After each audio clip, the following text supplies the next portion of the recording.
Lloyds of London, one of the oldest and biggest banks in the world. It's right up there with the likes of Citibank or Bank of America or any of the ones that you're perhaps more familiar with.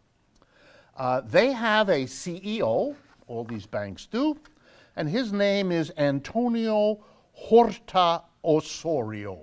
He is originally from Portugal, worked for quite a while for a company you may have heard of called Goldman Sachs, and then went on from there to become the CEO of Lloyds Banking Group PLC in London. His job was to rebuild Lloyds because in 2008, Lloyds collapsed.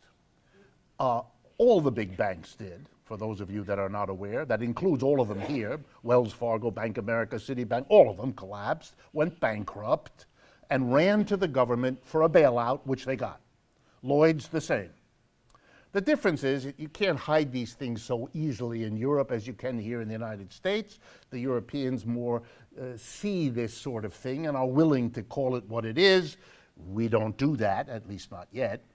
Maybe that's because we're a younger country, I don't know, but we can't quite get our heads around it. But the British can. So when the British government bailed out Lloyds, it demanded that Lloyds do something in return for the billions that the government gave them. We don't make such ugly demands on our banks here, but they do in other countries, and they did there. So his job was to rebuild a bank that could command the respect of the people whose money had bailed it out.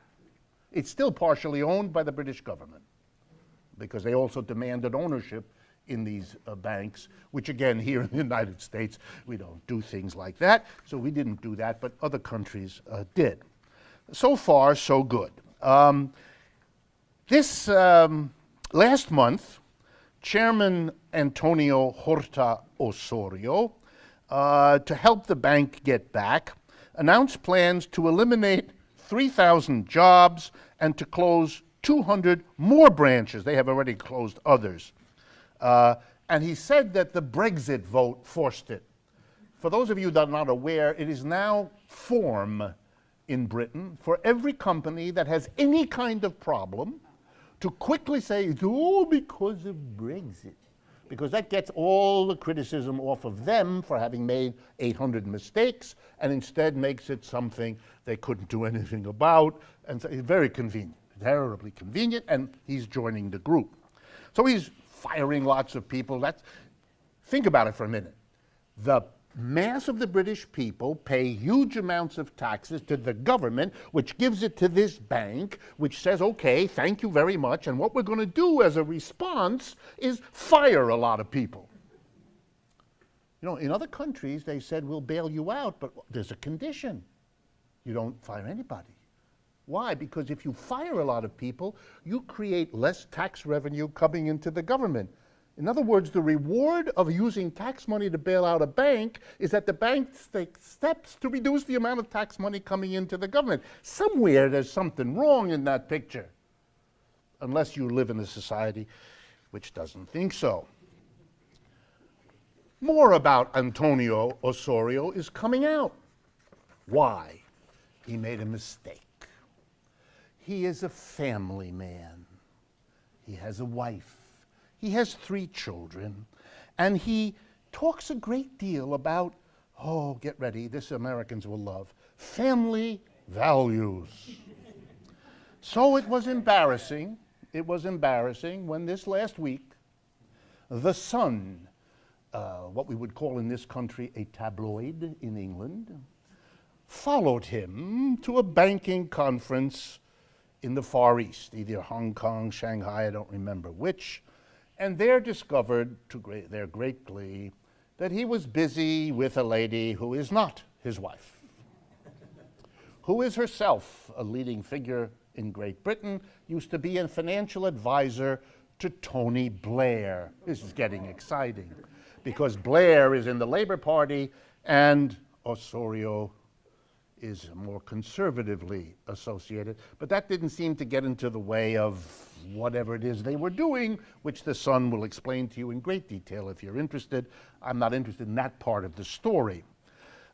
In 2014, no, in 2013, Lloyds paid him 8.5 million pounds for the year. That's about, I don't know, 12 million bucks. He did better in 2014. He got paid $11.5 million. Let's do this again.